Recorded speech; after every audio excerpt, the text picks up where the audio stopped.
We live. How this live? You ready? Hey, everybody! Welcome back to Parental with a Purpose. I am your host, Donna Janelle, and I am your co-host, Pamela. Today we're going to be talking about education, right? You know, our job here at Parental with a Purpose is to bring back the responsibility, nobility, and beauty back into parenting. As you know, our theme, our mission here is saying that parents are the bows and children are arrows. They will land wherever we send them, as long as we equip them, give them the tools to land. As long as we don't send the kids outside butt naked. As long as we clothe them, right? So today, our special guest here is Briel Hurling. She is an elementary school teacher. Welcome to the studio. Welcome. Thank you. All right, so Brielle, today we're going to be talking about education and the importance of parental involvement. So Brielle is going to share her expertise, her insight, being an elementary school teacher. Some things that I got some questions for you tonight, Brielle. Give it to me. So first we're going to start by you just tell us a little bit about yourself, you know, so the audience get to know who you are and what you do and why you do what you do. Okay, well, my name is Brielle. I am a kindergarten teacher in Wilmington, Delaware at a local charter school. I had a love for children since I was younger, and I had to ask God, like, okay, what is my purpose? What do you want me to do with these children? He gave it to me like, you're going to be a teacher. And I was like, okay. I was working in Pennsylvania for about 4 years as a PCA, personal care assistant. After that, I went to the school. I got hired on as a paraprofessional. That was like, God was like, you know what, I'm going to keep you here, but I ain't going to keep you here too long. So I was only a para for 3 months, and then a kindergarten teacher position opened up, and I've been a kindergarten teacher for 3 years now, and I absolutely love what I do. All right. You absolutely love what you do. Yes. Sometimes. The transition, I want to get into that real quick. The role that you were in when you were in PA. Mm-hmm. What did that consist of? How did that look like? What did that look like? So that was a big difference. Like when I say from Pennsylvania, I'm talking rural areas of the horses that I'm passing by every morning, of the Amish that I'm passing by. Like, wow. I don't see any of that now. Now I'm in the city. So of course the children are different. So you have your children who are coming to school, not sleeping in class. And then you have the ones that are in the city, which are coming to school, sleeping in class. So, oh man, that's a it's difference. A big difference. Yeah. So I had to the adjustment was like very big. It was like, whoa, can I do this, or do I want to go back to that hour drive? Like sometimes just like. That was your commute? My commute every single morning. It took me an hour up and an hour back. So yes. Wow. That's so you was out there with the mushroom farms and stuff, and then you came into the city and they wasn't asleep. Okay. You don't know if your phone gonna have signal or not. I lost signal about 2 miles out. Yeah, like that's a little serious. Yeah. So what grade are you teaching now? Kindergarten. Wow. So you got those kids that's coming in. Whoa. So you kind of teaching them how to sit down, how to get adjusted. She's at the crucial area, the crucial age. This age is so crucial. It's like I am mom and dad. Like I'm teaching the basics. They're coming to me not knowing anything. When I say anything, not knowing how to trace, not knowing how to hold a pencil, So we have to get down and, all right, this is how we do this. This is how we hold this. This is how we use the scissors. This is how we use the glue. Yes. So let me ask you a question. A lot of the students that come in there, have they not had preschool? So, yes. So sometimes some do go to preschool and then some don't. You can tell the ones that do go to preschool because they come in knowing their letter names and their sounds. You can tell the ones that don't because they don't know how to trace, or they don't know how to walk in a straight line, or there's certain things that you can tell. I definitely can tell the difference of if they've been to preschool and if they haven't. And of course, I'm always asking parents like, hey, did they have a previous preschool experience? Because if they did, I could tell. Yeah, so. It's important. I had a conversation with somebody about them saying that they're not going to put their child in preschool because, you know, everything that's going on with schools and, you know, people are afraid. But I was trying to enlighten them on the social aspect of it, and then also preparing them to it's going to be a shock from being home with whoever, Nana or whoever, and then they go right to school and they're not even equipped to be at school, because it's not like you at home, you're doing what the preschool do. You know what I mean? Some parents are, and some parents aren't, but we were having a conversation because preschool is so expensive. Right. And it's not like that. Some states, everybody goes to preschool. They don't have to pay for it. Yeah. But then we got other states like here in Delaware, like you pay for preschool. Ooh. Some people may go into Head Start, or some people may even go into school a little early if they have some delays. However, if you're just an average kid and you're parents are paying for these kids to go to preschool, so a lot of people are opting out of sending their kids to preschool because they can't afford it. But now when we think about it, though, as we're talking about it, like, it's really important. You're almost doing them a disservice. Right. And to be honest, speaking on the part where if you are just like an average Joe, your kid can't. Because when I signed my daughter up for Head Start, like, I was denied. Yeah, and that's what I'm saying. Like, so that's the legislation part. That's like the state. Like, when we think about, like, first of all, politics is more important than we realize, because it really affects everyday living.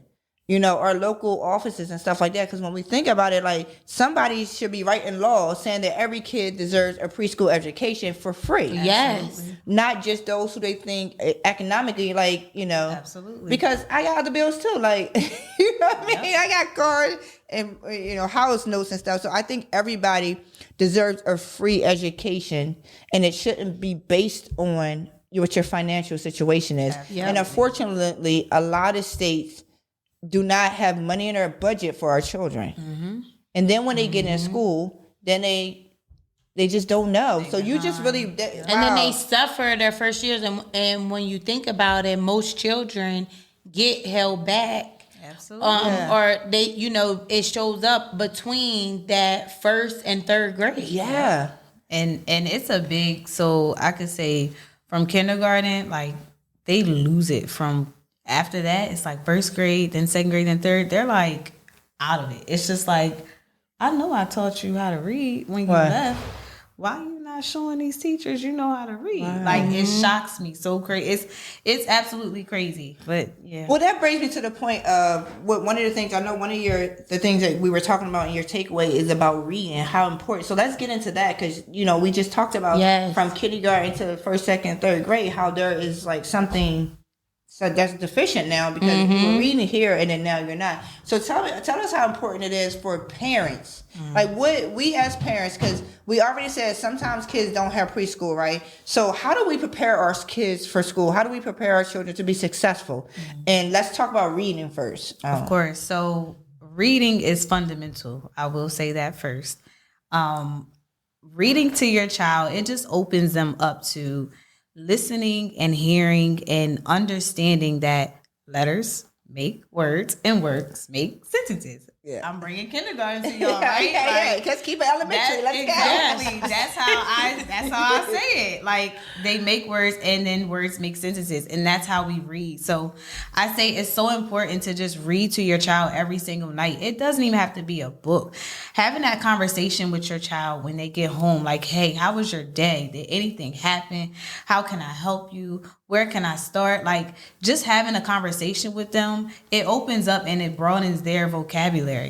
We know that we are labeled as Black people who, you know, don't really like reading, and we don't put our face to the books. So it starts with at home as well. Us teachers, we can't do it all. Right. So we ask for a partnership. You could be in the store and you see something and your child might like it and say, hey, this is a toy, or whatever toy it is. Have them repeat it after you, just so that they're getting that vocabulary in them. When I say reading is so important, reading has declined in the state of Delaware, like, over years now. So it's just, I want to be that teacher that students come back and say, thank you. Thank you. Like, you helped my child. You helped my child to read. Now they're at the top. Like, they're at the top of their class. Like, that's how I want to be. So essentially what you're saying is that first of all, I guess in the womb we need to start communicating with our children. Because what you're saying here is like really basic communication. Yes. Because as they learn how to communicate with us, then they start understanding and listening to words, and then they start to repeat. Because kids are sponges, and this is such a crucial age where everything they're listening, they're watching, they're hearing, and they're repeating. Yes. So even if they don't understand, but they repeat, but these kids are smart though. They do be understanding. They are. They be understanding.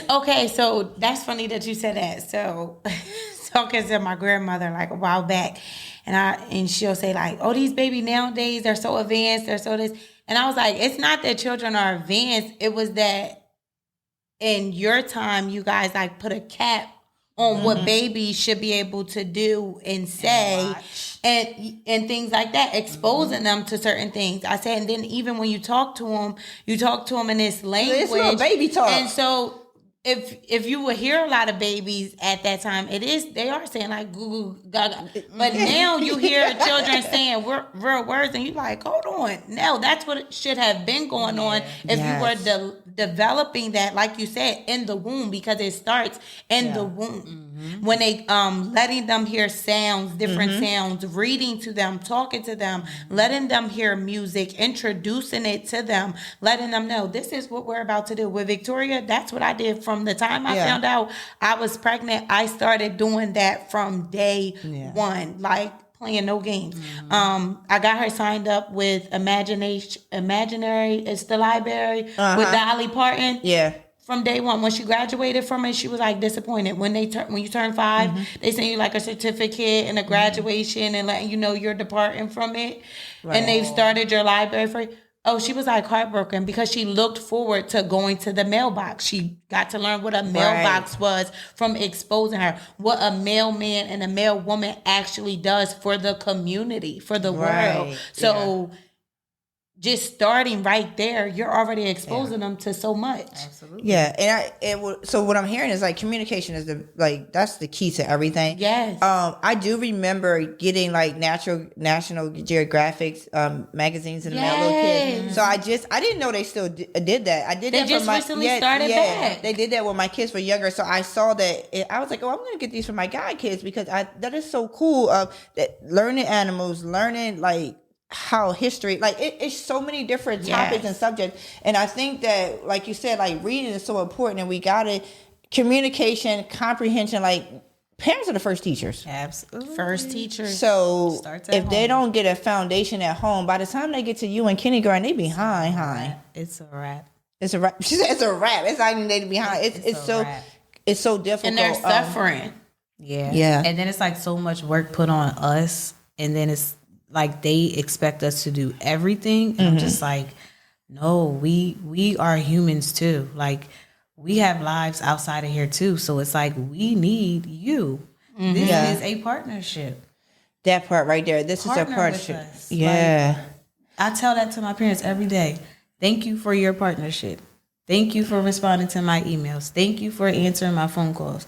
Thank you for showing up to conferences. This is a partnership. You cannot leave this child dry and trying to have me and this child figuring it out on our own. Right. Have you always sent out emails? Always. I go above and beyond with my parents. I probably do way too much, but I just got a message today like, thank you so much, because I've had preschool teachers where they will only send out one memo and then that's it. I'm sending out weekly newsletters. I'm sending out messages on top of messages. I will be hyped. I like that. That's what I'm saying, to like make sure that you understand where we at, what's going on, what I'm teaching this week, what I'm teaching next week. Like be on top of the game, be ahead of the game, so that way when they come, my mom taught me, my dad. Yes, that's what we want. We want that parental involvement. We don't want parents to think that they're dropping their kids off like they had a babysitter house or something like that. You come watch my kids while I go to work or do A, B, and C. That's what it is. That's daycare. Those emails, I get those emails. Flag on the play. Did you hear that part? My bad. No. I was going to bypass it. You want to do a U-turn? Skirt. Ma'am, so you feel that, no, honestly, because parents need to hear this. It's real talk. You feel that, tell me what you feel just now, because I heard that. It is like a daycare. It's like a daycare. Like, Now, why do you feel that way? I feel like, so I know that the children that are in kindergarten now, I believe this is the last set of children that was born either during COVID or towards like the end of COVID. Yeah, because that was 20 and we're 24. So they don't have much education. They don't have much preschool because just think, they're home. Interactions, period. So I'm getting them, and they don't know a thing if they didn't go to preschool.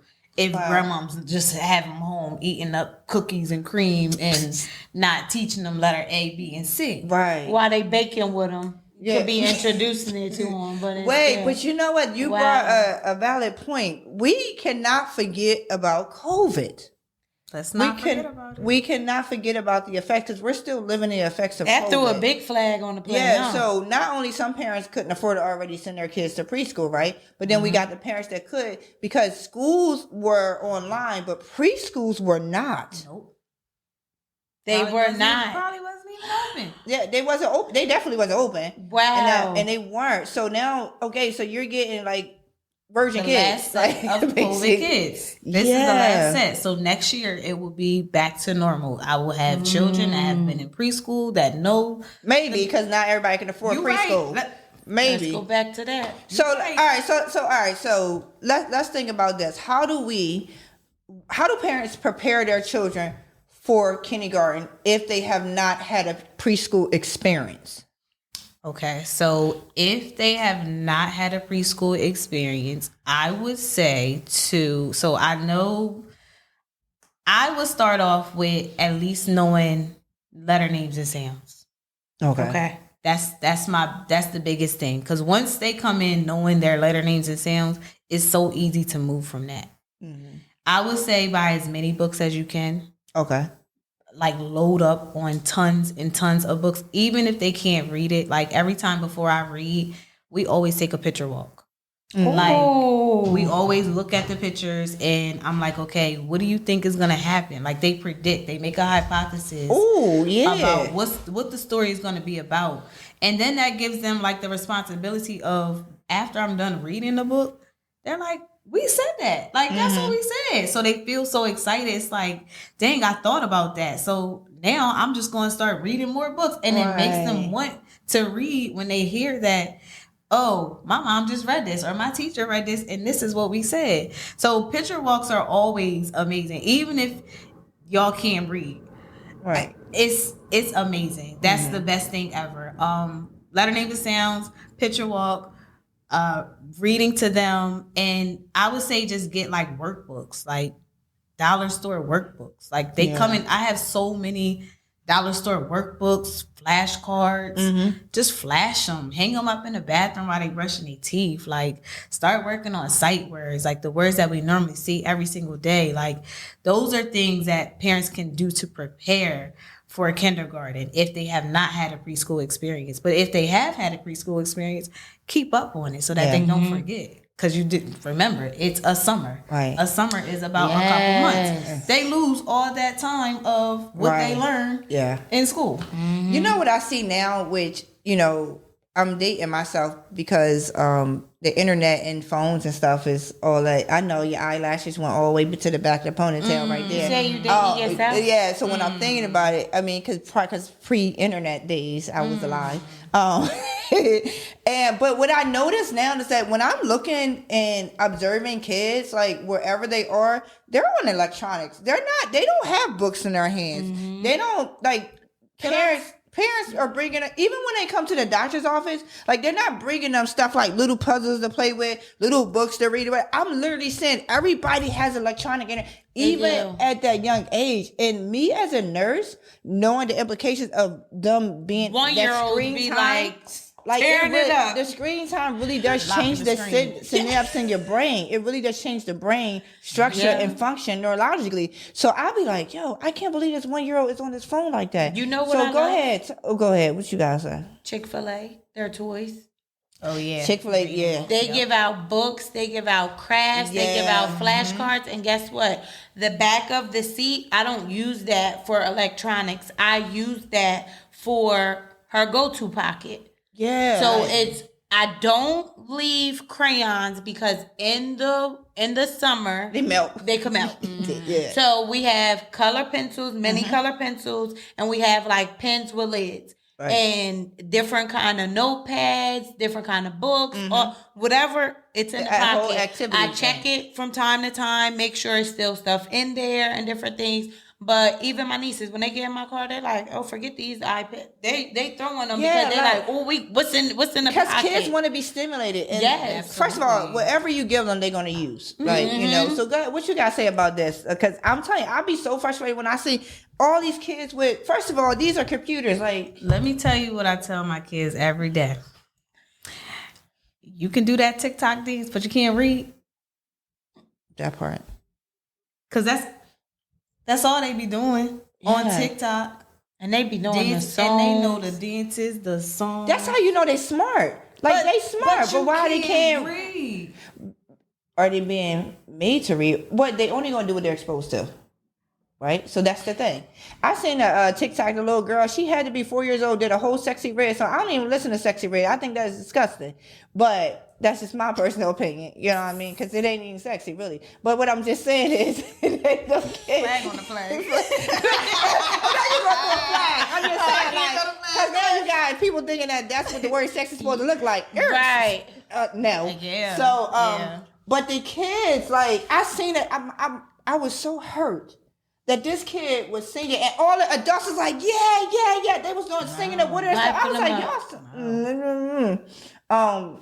Yeah. So I can't. it's not cute. It's not, and it's just like, put on something educational, even if it's not educational. Like, put on something that you know is going to stimulate their mind to get them to thinking and to make them grow and be a better person. All this TikTok and this, I'm going to do this and I know this song and we going to dance in this and watch me do this. Like, I don't want to watch you do, I want to watch you read. Right. Yeah. So guess what we do? 8 counts. I don't know what that is. So in dance, you learn by 8 count. Oh, okay. I don't know how to dance. It's 8 counts, 16. Out there. I have no rhythm, no beat, no nothing. So you talking about some 8 count? I'm in my brain trying to figure out how I'm supposed to count 8, move and count 8. Go ahead.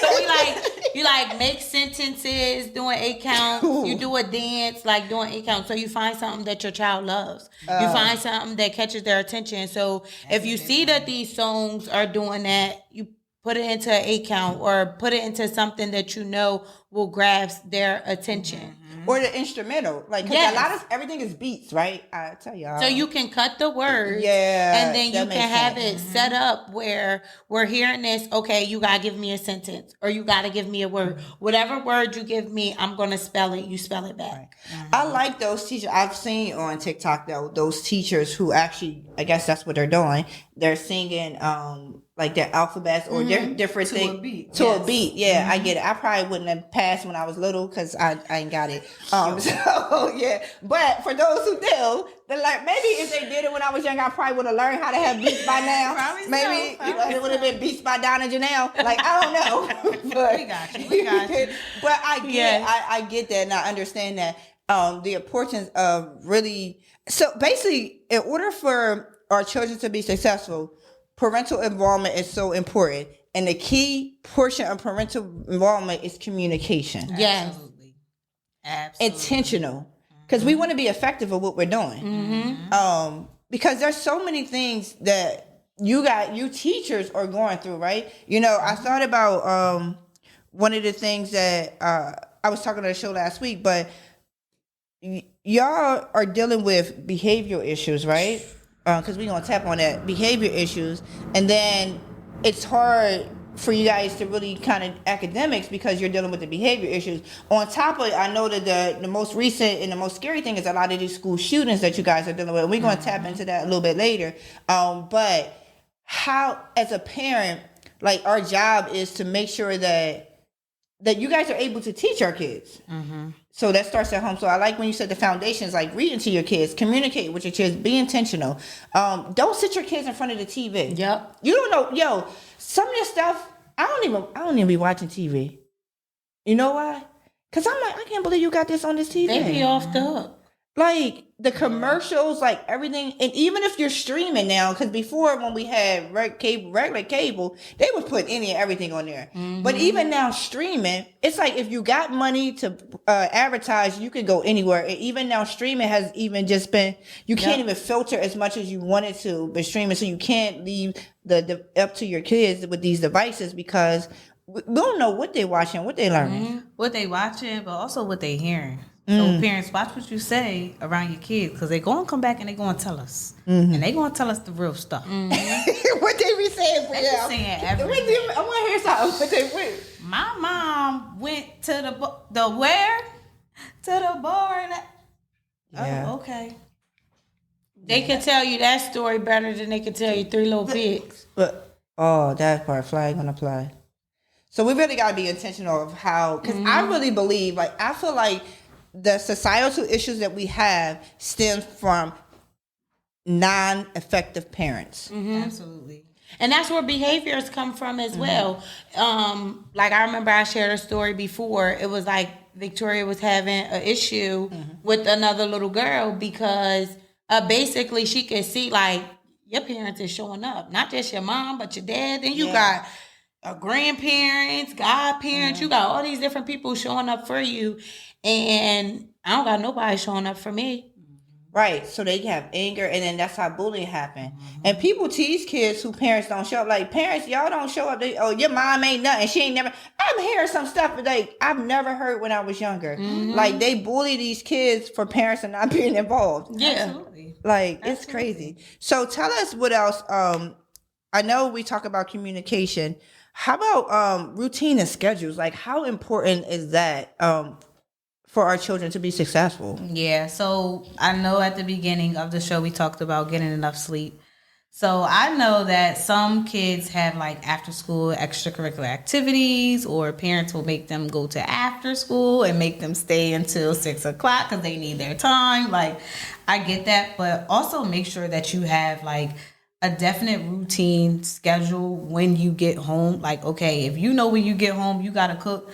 Have that baby getting in the shower or in the bathtub, like knocking two birds out in one stone, because it's just like the longer you take to get them to go to sleep, the longer it's going to take them longer to go to sleep. Right. So it's like, make sure that they get enough sleep. Make sure that they get a healthy meal at home, a nice dinner when they wake up in the morning, a good breakfast. That stuff matters, because it's just like when they come to us, some of them don't get that. And I now have to be the one to tend to their needs, or tend to their whining, or tend to them saying, I'm hungry, I don't have any food, because it's like they miss out on so much. And it hurts me because I'm like, well, dang, like I wish I had like a little bucket I could, pass out some granola bars or something. But like, that's how they come to school. Someone be like, I didn't eat, or I don't, and it's not just where I'm at, it's everywhere. It's everywhere. I think parents aren't intentional enough. I really believe, so I really think that parents don't understand the purpose in parenting. Absolutely. Like, we're raising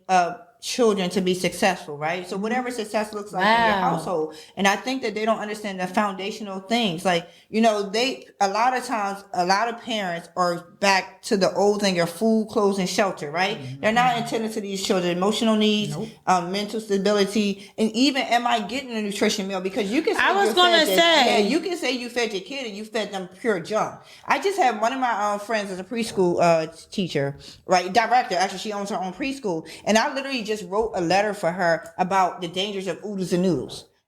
We're talking about preschool. So I literally had put in the danger of it, the hazardous, and also the nutrition part of it. Because a lot of parents are bringing their kids oodles and noodles to eat. First of all, they destroy the texture, everything. They choking, they're halfway about to die. And now we got to do CPR on your kid. You know what I mean? So just educating parents to understand what nutrition is, what is a balanced meal, what is balanced time. I know growing up, raising my kids, a lot of people looked at me like I was crazy and I was so strict. I wasn't a strict mom, but what I knew is that I only have a certain amount of wake hours, alert and oriented hours with my kids. Because think about it. if we wake them up in the morning, 6 o'clock or whatever, say wake them up at 6 because maybe you got to be to work at 8 or whatever. You drop them off at before care, right? Yep. So like in the morning, you're rushing up, like eat this, or if you're saying eat this, here's a Pop-Tart or something like that. You get them together, you send them to before care, which they're running around, they're not doing much or whatever. They done ran that Pop-Tart off. Okay. So then they go into school. They're in school 8 hours, right? And then they're jump on the bus to get back home, or however they get back home, or after school programs. So wait, because a lot of parents are sending them to after school programs, right? So in after school programs, some of them are not, some of them are babysitters, some of them not actually geared to go over the homework, to do different things, right? So then you have that. So then by the time you get your kid back home, it's about 6 o'clock, right? 6:30. And then you're throwing whatever it is for them to eat. They're sitting in front of the TV, or you might have them sit and read by themselves or do their homework by themselves, and they still don't have a clue what they're supposed to be doing, right? So and then you sit them in front of the TV, right? And then it's bedtime. Now, those hours are so important when they're alert and oriented and awake, because most of the time our kids are asleep when we have them. Like, what are we giving them while they're asleep? So I used to, like, my kids didn't watch any TV during the week. Was like, you was strict. But it was, my kids didn't watch it. They were at bed at 7:30. Let me tell you. 7:30, pause. Yeah, no flags, no flags. TV on? So this was my routine. I know, pause on the play. You're like, wait a minute. What job you had? Yeah, hold on. They would get home from school, right? Well, I already had their dinner prepared, so it was either a crock pot or something like first, planning is so important. So I already had a schedule. This is what we're going to do. So when they come home, they're doing their schoolwork. The dinner is already there. So they eat dinner. We sit around and we have a conversation about school, eat dinner. Okay, now shower time. Get your shower time. While one's in the shower, I'm talking to the other. I have 4 kids. So I'm splitting my time, whatever. So by the time they finish their shower, they come downstairs. It's about 7 o'clock now. Everything 7 o'clock. So now we're doing puzzles. We're doing games. We're doing a lot of other stimulating stuff. No TV at all. So 7:30, they're in bed and they're knocked out because they had a long day at school and then we did stuff. So when they wake up in the morning, they're not cranky, they're not fussy or whatever, because they had that time and they didn't get filled with so much junk in their brain before they went to lay down. A lot of times we're putting these kids in front of screens so their brain is continuing running and running. So to the point where my daughter, my oldest, who's 25 now, when she went to college, her biggest problem was she couldn't stay awake. She was so used to going to bed at 7:30, unless she had a lot of after school stuff. But even when she had the after school stuff, like she came, shower, it's time to go to bed. So her biggest challenge in college was she was on a governor board and stuff like that. And those meetings were at 9 or 10 o'clock at night while she was in college. She said, "Mom, I can't stay awake." Because she had the routine so much. And it was crazy because all the people that was in the dorms and stuff, they would watch the TV. They was doing, her brain has already developed all these years of not sitting down and just watching TV. So that was the biggest challenge for her. I said, well, if that's the biggest challenge for her in college, I'm okay with that. Right. So even now, my kids are 16 and 18. Like they really, the one that tested my inner gangster, they really shut down early because of the routine they learned. And because I found like, if I have these little bit of wake hours, I need to be able to pour as much as possible in Dang, you. Donna, you make me feel bad. My sister-in-law too, because my brother and his lady, my niece and nephew, they've been on a schedule, like I promised, since in the womb. I'm telling you. I know like Victoria would wake up at a certain time when I was pregnant. And then like she would try to be up in the middle of the morning. Well, like she never had that issue. Like my sister-in-law, she never had that issue. And like still to this day, like my niece and nephew, they probably sleep right now, not even in the bed. Because my kids will be in bed. By 8:30 max. It's so important. And I'm like, oh my gosh, I've never had a schedule for Victoria. I still don't. Listen, let me tell you how important sleep is. I think sleep is underrated. Absolutely. It is underrated. And that when we talk about self-help and stress and all that, we need to understand that sleep is a part of that. Yeah. Your body needs to rest. And our kids need sleep, depending on the age, either 8 to 10 hours of sleep or 12 to 14 hours of sleep, depending on the age. Yeah, I know they ain't cast like 18 hours a day, but I'm saying kids, kids really do. Like, and it's proven that kids who sleep well do well. Think about this. If you don't sleep well, do you do well? I'll be tired. You be like, I don't understand. I can't comprehend. Can't keep my eyes closed. I'm extra silly. Yeah. I ain't processing. So just imagine that as a kid who can't control that. So we as parents has to put the foot down and say, hey, this is what we're doing. Even my godchildren, I raised them the same way. They was in bed. Their parents be cranking up because they called me. They were like, listen, she ain't in bed. Because if she was at my house, she was in bed. They know the routine. See, and they be knocked out. Kids be knowing. Because look, my same nieces and nephews, when they with me, look, my baby Novi be like, I ain't going to sleep. I be like, nope, we up. She already know. At Auntie and Uncle house, we be up. But let me tell you, when it's time to get up, they all handle their business. And it's like Victoria, my mom always says, she's like an adult. Like, how does that baby go to bed late and get up? Yeah. Like, but eventually that's gonna fall because you can't keep up that routine forever. Yeah, that's the thing. You're gonna these kids are gonna get burned out. They're gonna get frustrated, even though we think that they doing this easy, right? Right. But they probably in their brain they tired as much. They trying to keep their stuff together for you. Cause you ain't put your foot down. Absolutely. It's not even that. It's literally, that's why I was saying, what kind of job did you have? Yeah. So, like, I literally was teaching when I had Victoria. Like, when I was pregnant with Victoria. Office. So, and then I was like the aftercare. So I wasn't getting off till 6 o'clock. So we got our village helping us with Victoria. So like you said, by the time you get home sometime, it's 7 o'clock for me, even if I got stuff prepped, or at the time when she was younger, it's eating. But it was like you said, I want to spend that time with my child now. So, and giving her a bath. Sometimes she already got her bath because my mom or whoever she may have been with, like, that's one less thing I want you to have to worry about. So it's like still trying to make sure I'm spending that time. And then also with the job that my husband has, it's like, sometimes we don't see him for like 2 days because he got to work around the clock. Right. But so even though, a lot of parents ask that questions, like they run down their whole schedule like you kind of did or whatever.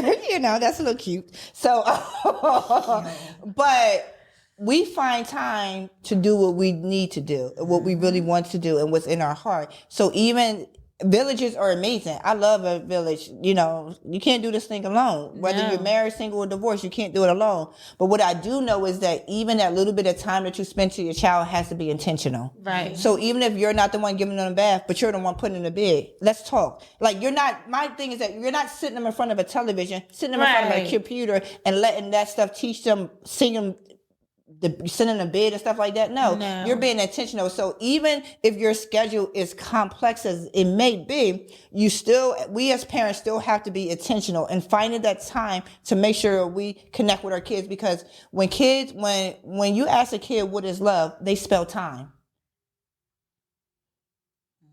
I know I'm loved by how much time you spend with me. Not how much money you spend on me. Not how many games you get me. How many clothes and stuff like that. Not the material stuff. It's really, I know that you love me because you're taking your time and spending with me. And that's what Tori says. I say, I love you, Tori. She goes, I love you, Maya. How do you know? How do you know that I love you? Like, you and daddy, like, y'all always make sure I got this. You make sure you do this with me. Like, and she'll go down the line. Like, that's how I know. And I said, well, what if mommy's not able to do that? Does that mean that I don't love you? She said, no, because you've already done it for me. Right. So, Brielle, let me ask you a question. So, you as a teacher, do you have students, because I see the flip side of if we don't do what we're supposed to do as parents, right? If we don't give them the proper rest, if we don't give them the proper nutrition, if we don't spend the proper time with them, what are the effects of it? What do you see in your classroom with these children who are not getting those areas fulfilled?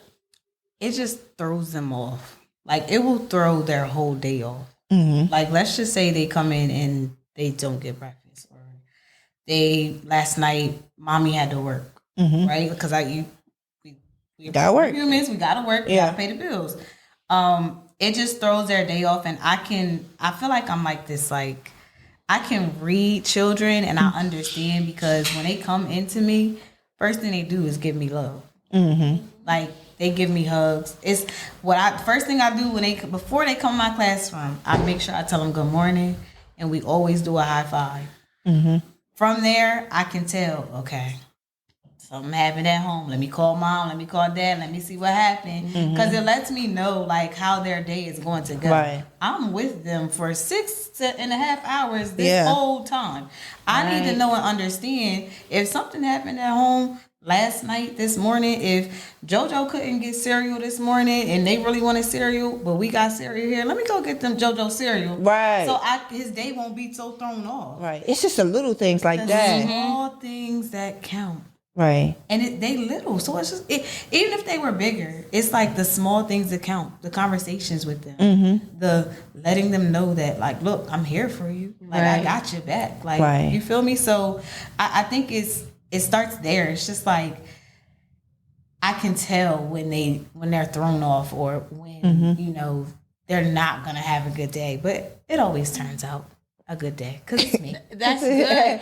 So I remember you said, like, emails and sending out different things, maybe in, like, folders or whatever. Mm-hmm. But if the child is having a bad day, do you have, like, an app or, like, different resources that you could get to a little quicker to reach out to those parents? Because I think that's really good if you can kind of know, like, did something happen? You don't got to go into detail, but like you said, so it can make my classroom go a little bit better because I don't just have one child. Right. So, yes, I do have a quick system that I use. Well, of course, we all know Class Dojo. A lot of teachers use that for parents' communication. I do use that for what's coming up, what's happening, what I'm teaching, what I'm doing. I let them know that there. I also... to the parents that I know that's not going to abuse my number, I will give my phone number out. Just don't call me different times of the night. Right. And I also have, so in their folders, we have calendars. On that calendar day, I do happy faces, straight faces, or sad faces. Mm-hmm. If they got a happy face, that means they had an amazing day. Right. If they got a straight face, I had to give them a couple warnings, but, maybe they can turn it into a happy face. If they had a sad face, they was terrible. I'm writing, they'll see that under that day that they got a sad face. And I'm writing a little note next to the side. Mm-hmm. If it's major than that note, it'll be on a sticky note. And them kids know, don't touch that sticky note because it's going home to your parents. So I've had a child rip one up before. Oh, wow. Kindergarten. Oh, Jesus. Yeah, they smart. Oh. They are. But that's really good. What I just heard in there is maybe parents can start sending a sticky note or something that the child had a good day, the smiley face, that straight face, to let teachers know, like, today may be a little rough. Mm-hmm. Yeah, I know. I remember because my kids were complex, with the girls, both parents being deceased. So there were times at home, like, we dealt with some grief and stuff. There was times where it may not have been like a great night, like she was concerned. When I was concerned. So I've always just had a great relationship with teachers and say, from the beginning of the year, introduce who I am or a situation, and I'm that parent. Mm-hmm. So I'll be there. Right. So it worked out because then it allowed the teacher to understand that I'm a parent that's involved. So that I need to make sure that, in order for this child to be successful, I need to make sure I'm communicating with that parent, because me as a parent, I'm going to communicate. Again, parenting, we got to bring back the responsibility in parenting, the mobility and beauty. So our children are royalty, right? Nobility. Our children are royalty, and we want to make sure that they get the best services as possible. So, like, I remember with the girls, because both parents passed away from heart attacks. So I remember when they were in elementary school, they used to call me all the time. Like, they used to call me just to hear my voice and know that my heart is still beating. Those teachers understood that because they knew the fact that these parents were deceased from heart attacks. So when I would get the phone, the teachers didn't have no problem when one of my children said, hey, I really need to call my Aunt Donna. Because of that communication. Because of communication. So that's why parental involvement is so important, because we want our kids to be successful by any means necessary, right? So we as parents have a responsibility to make sure that happen. You as a teacher have a responsibility, but I think the onus is really on the parent to communicate. You got 30 kids in your class. I got 2 kids at home. Can I step out and need to communicate the way properly? Yes. I want to shift the conversation a little bit, Brielle. And this is a little bit kind of what we were talking about last week, because we know that there's a lot of violence in schools now, even in our young schools. And the topic that we've been, a lot of people been reaching out even since the podcast last week about school shootings.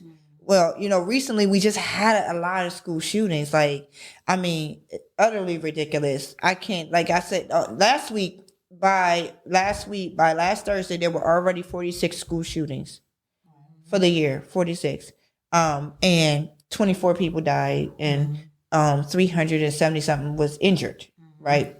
So as a teacher, right, how do you guys address, because this is new for us to understand, and I don't even think parents really understand the magnitude of these shelter in place drills, these active shooter drills, because that's traumatizing to me. So I can imagine it being to children, and we're doing as young as preschool and elementary. One of the I had read an article I talked about last week, is that one of the children had a conversation with his father and said, "Dad, don't buy me light up sneakers anymore." Now the kid loved light up sneakers. First day of school, great, we got some light up school. Yeah. And he's like, "You love light up sneakers. Why don't you want light up sneakers?" Because the shooter's gonna find me and kill me and my friends. Just sad. 5 years old. So I just got chills again with that. Yeah. So tell me, one, how do you feel about what's going on with the school shooting and the drills? I know you guys had act trainers and things like that. How do you feel about that? And what we as parents can kind of do to prepare our kids so that it's not a shocker when they come to school and have to do these drills? I remember just fire drills, and that was scary enough. That was loud and annoying, and we had to go outside in the wintertime with no coat on. Yeah. That was my biggest issue. But now it's a whole different thing. So can you talk to us a little bit about your experience as a teacher? And I know that was heavier what I just hit you with. Yeah, I'm like, hold on now. But I think I got it. Okay. So I'll first say that just looking on different news, it's scary. Like, it's, as a teacher, like, it is scary. Like, I know that my life is on the line for these children. Right. And that's okay, because I love what I do. Right. My life is on the line. So if anybody was to ever come and do anything, I know I need to be the first person to step forward. Okay. Yeah. That's how we're taught. You got to be the first person to step forth, and that's okay. As far as practicing drills, we do that monthly. I know with my kids, we have to try to find something to keep them quiet, because they talk a lot. Right. I was like, how you get a kindergarten? And I tell them every time, I'm like, yo, if somebody came up to this school, we done. They finding us. They coming and knock on the door. They know we in here, and it's over. We done. Quiet. And they be like, what you mean, Miss Hurling? I'm like, you have to be quiet. This is the time. Let's play the quiet game. I try to make it into a game, because it's that's how their minds think. They like playing games and video games. So I'm like, okay, let me make this into a game. So I know we just practiced. We had our fire drill the other day, and they did pretty good. You know, they were quiet, getting down the steps and all of that. But we have not done the, active shooter drill yet. And I am frantic. Because how in the world am I going to get all of these children to be quiet when they don't even be quiet while I'm teaching? Ooh. Yeah. So a teacher last week said something that she does in the morning when they come in. They do a game of hide and seek. Oh.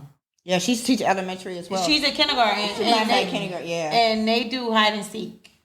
What hit me, what she said was, when she first come into class before her kids, whatever, they're looking for place. She's looking for where her kids are going to hide. Yeah. That is so crazy. Yeah. You got to walk in. So then in the beginning of the class, that's what they do. She prepares them every day just in case. Yeah. That's scary. It's very scary. It is. Because then it's okay, I have so many students. What if my classroom is not big enough?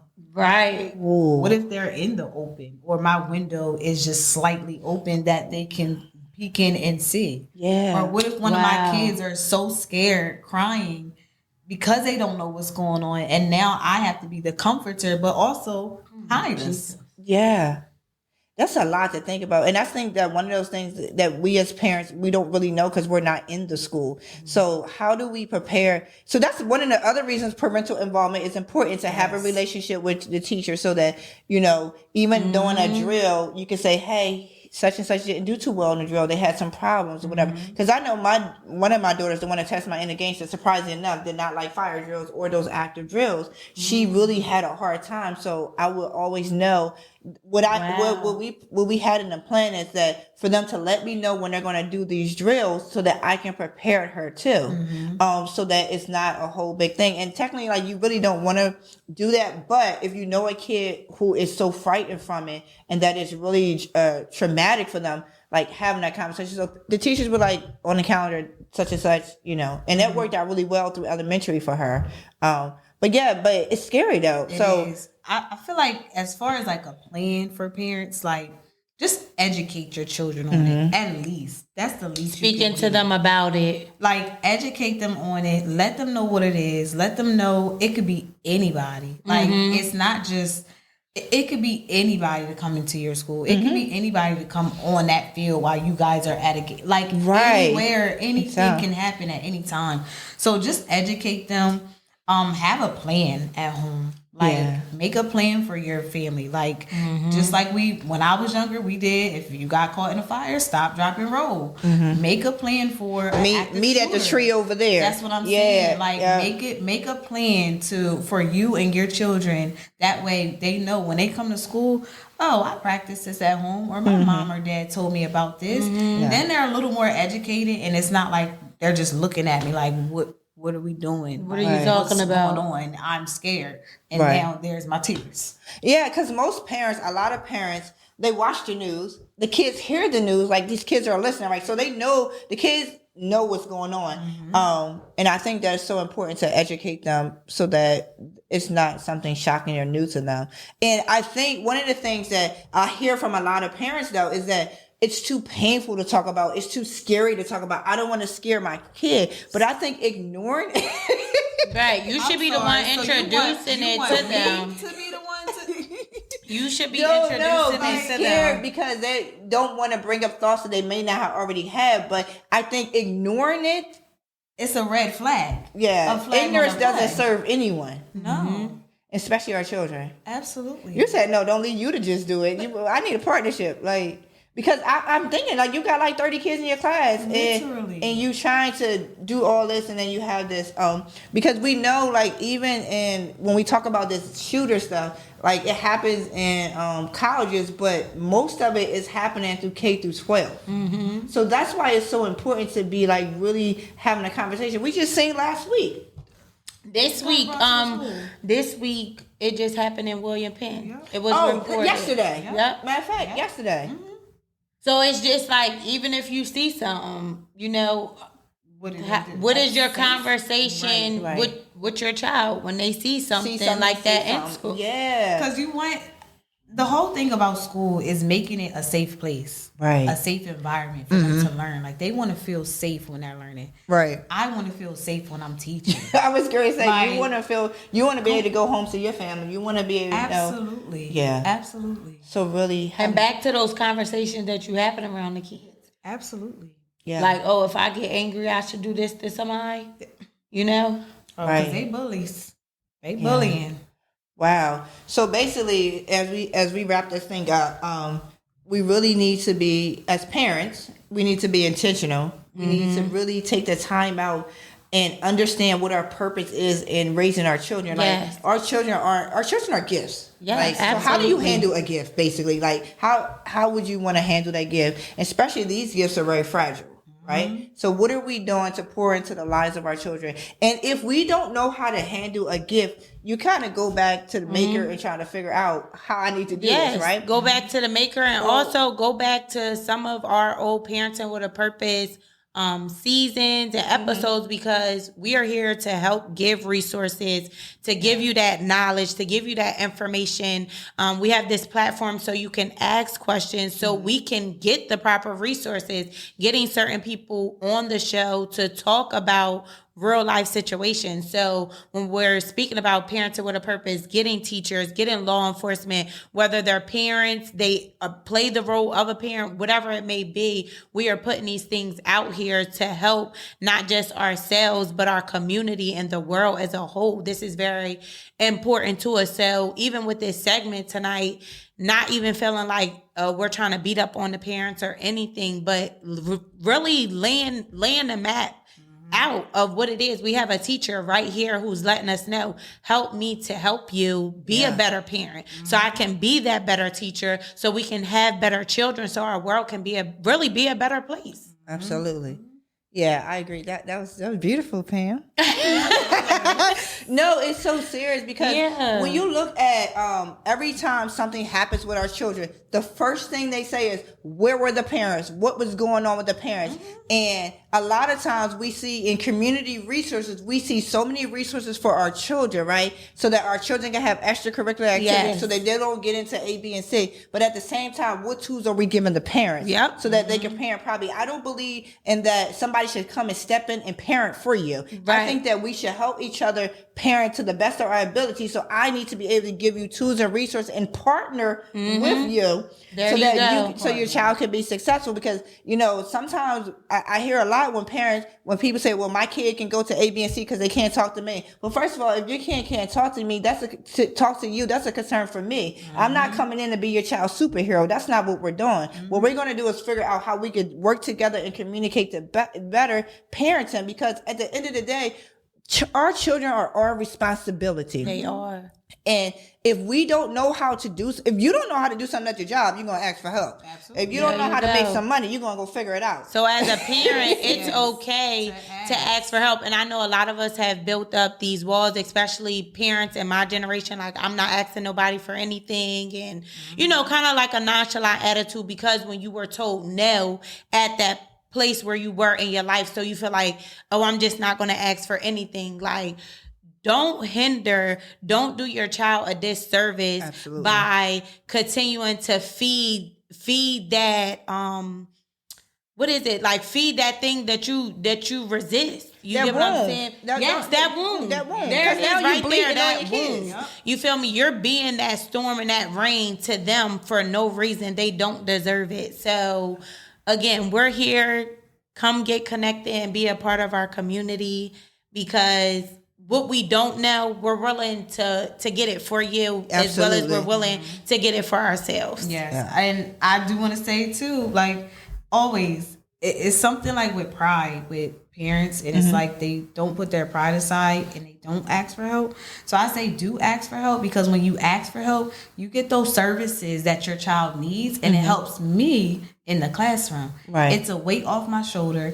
It's a load that has been lifted. When I get those extra services to help me in the classroom, it's a smooth ride. Right. You ain't got to be embarrassed. You ain't got to put no pride aside. Because at the end of the day, again, we want our children to be successful. Yes. Yeah. So whatever we got to do as parents, put the pride aside, put the shame aside or whatever. I know a lot of parents who deal with child with like ADHD, ADD, any type of disorder, and they don't want to get the help because they don't want the stigma behind it. But let me tell you something. You're doing more of a disservice not helping your child than helping them. Absolutely. Because you, as a parent, our job is to make sure that our kids get the proper resources. Yes. So, again, we here at Parental with a Purpose. We love you guys. We love talking to you guys. And again, follow us on Facebook. Follow us on Instagram.